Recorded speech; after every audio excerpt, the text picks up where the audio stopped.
السلام عليكم ورحمة الله تعالى وبركاته.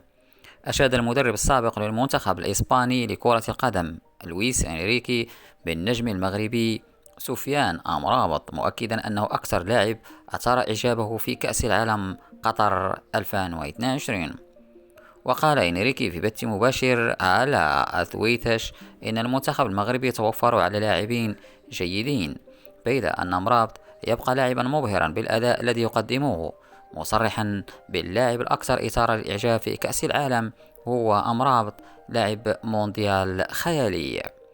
وسبق لإنريك أن أشاد بالدولي المغربي الآخر عز الدين أناحي عقب الإقصاء من كأس العالم بركلات الترجيح أمام أسود الأطلس، مشددا أنه لاعب مثير للإعجاب. ويقدم أمرابط عروضا قوية مع المنتخب المغربي في كأس العالم قطر، الأمر الذي يجعله محط اهتمام العديد من الأندية الأوروبية الساعية لضمه، كما حسب ما أكده الصحفي الشهير فايريزيو رومانو.